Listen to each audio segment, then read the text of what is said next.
Oh, and here we are again, coming at you live from NADA 2026 here in Las Vegas at the Expo Hall. We are at the Dealer eProcess booth 3901W, and I am interviewing the most incredible people all day long, every half hour that we are here at the Expo Hall. And here I am now going to introduce you to, quite literally, the most impressive young lady I have ever met. And I want you to know who she is too. Why? Because this young lady, Kaylee Jewert, just became the youngest NADA speaker in history. She is tender age of 15. And you just spoke yesterday at NADA. What could you have possibly talked about, Kaylee Jewert? Tell us all about it. How was your NADA experience? It was amazing. I've loved, going around getting some free stuff and finding some stuff. NAD is amazing for getting some random stuff. Finally got my own car fox. I was very excited about that. Very exciting. And I spoke on managing an age and gender diverse workforce. Managing an age and gender diverse workforce. You are 15. Just turned 15 about a month ago. Wow. Incredible. Have you ever managed a workforce? Not really. No. Okay. But I've watched people do it. Let's just talk about that. So what did you talk about during your NADA presentation? And please tell us how it was received as well.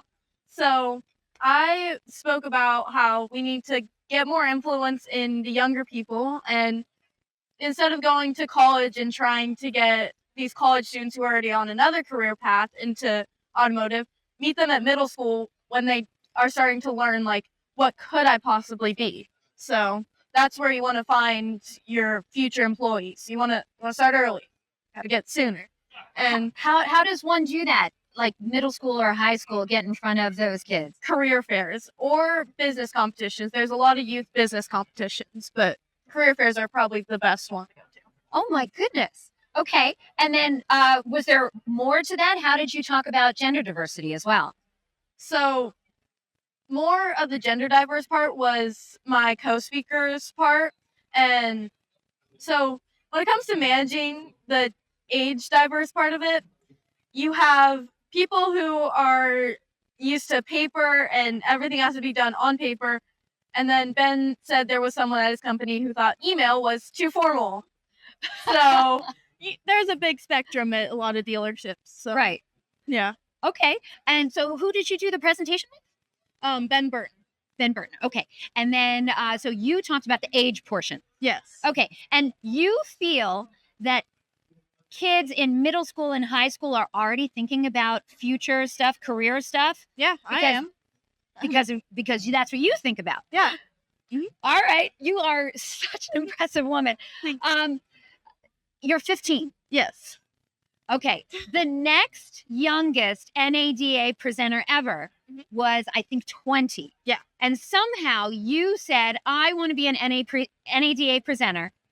And they picked you. Mm-hmm. It's mind-boggling to me. I only became an NADA presenter last year. Wow. And I am way older than you, girl.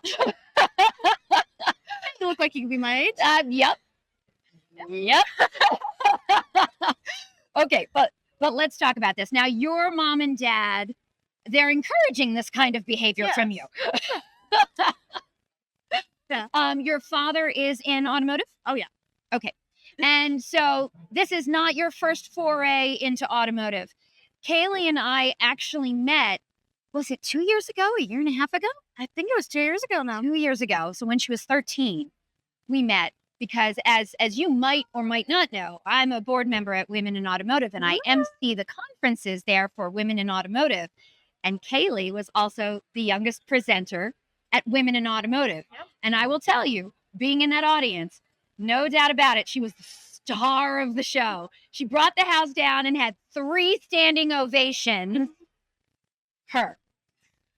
So when I say, if you ever get an opportunity to see Kaylee Jewert speak, do not pass it up. Do you remember what you talked about during that Women in Automotive event?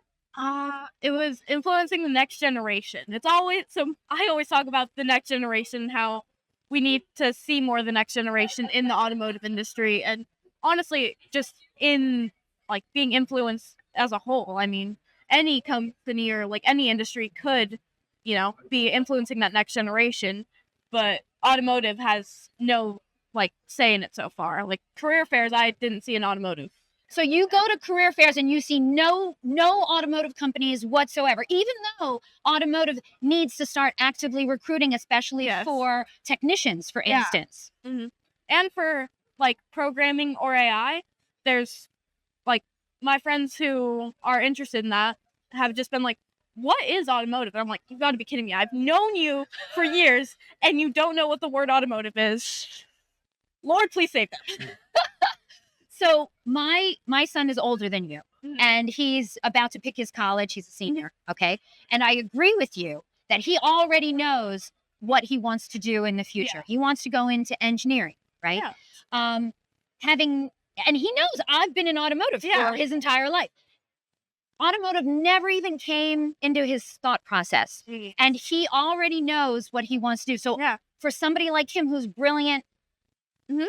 scholarship, all that stuff, Yeah. not even in the realm of consideration. Yeah. So you're saying even high school is too Oh yeah, high school is also too late because late. Wow. since my freshman year, I've been like, I'm interested in psychology, and since I've been around the automotive industry and I've been like exposed to it, I found that I really like the people inside of the automotive industry.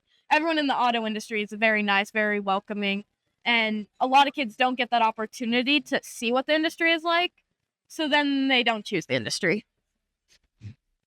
I told you, she's brilliant. You've won a few awards. I think you did a national competition and you came in second place for something. What was that for? Financial literacy or something? So at the state level, I was number 1 in a leadership test, and then I went to nationals for it and placed 10th. So I was top 10 in leadership skills. In the nation. Yes. While I was in middle school. Future leader. Okay. Fantastic. And then I can't let you go also without talking to you, of course, about the other incredible accomplishment that she has, which, by the way, I do not have. Most people do not have this. She's also a TEDx speaker. Yep. So let's talk about that. Your resume is just insane. How did you become you were a fan of TEDx and you were like, hey, I want to do that too? And so you applied and got it. How did that even happen? So I was always interested, like, even when I was a little kid, I kind of just in the back of my mind was like, doing a TED Talk would be really cool. Like, yeah, it would. Cool. So then, once I did Women in Automotive, one of the board members, can I shout her out? Uma Deveretti. She's amazing. She's amazing. And I met her, and she was like, would you like to do a TED Talk? And I'm like, yes, I would love to. Please let me sign up. And so signed up, and then I got into TEDx Southlake, spoke on Gen Z mental health. And then next year, I will be emceeing TEDx Southlake.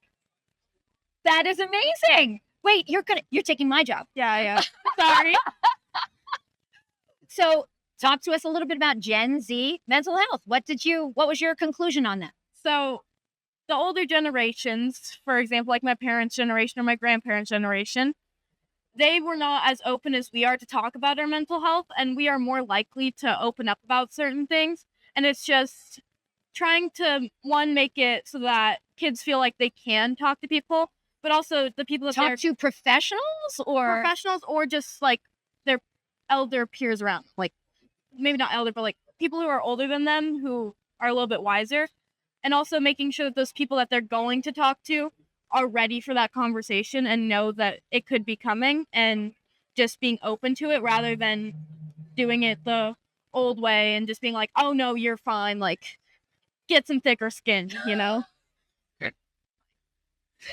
grade are you in? Sophomore. You're a sophomore in high school. I know. If you're thinking right now, like I am, that I need to make better life choices, you're not alone. I got to be honest with you. I don't know if I have what it takes to be a TEDx speaker. And You do. we'll see. I'm just so impressed with you. I'm not the only one. There's no doubt in my mind that your future is as bright as possible. So let's just put you on the spot right here. What do you want to do when you grow up? What do you want to be? Oh my gosh.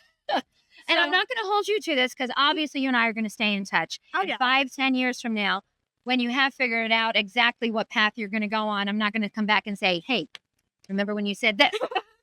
But I am going to ask you right now, what on earth are you thinking? Because honestly, I think you could be anything you want to be, whatever you put your mind to. So I want to go to college, hopefully do a sport in college, and I want to learn psychology. I want to possibly do developmental psychology and either go into like the FBI and do like detective work or come into the automotive industry and do marketing. Okay, because I was thinking you could be like president of the United States.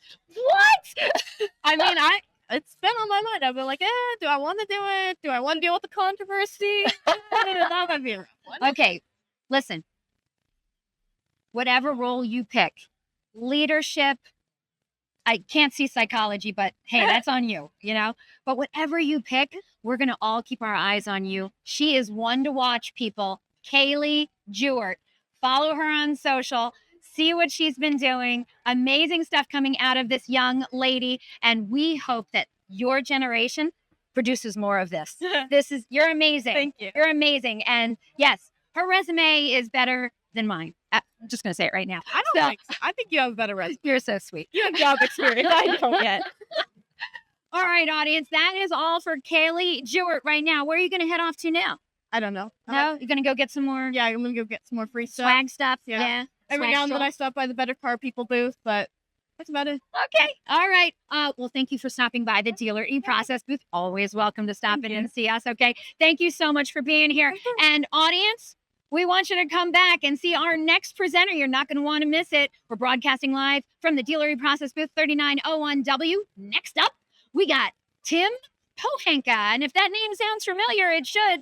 Pohanka Auto Group is pretty well known in the auto industry. So we look forward to talking to Tim and seeing what he has to say from the dealership side. For right now, we're going to sign off, and we'll see you in just another few minutes, broadcasting to you live from NADA 2026 here in Las Vegas. We'll see you soon, everyone.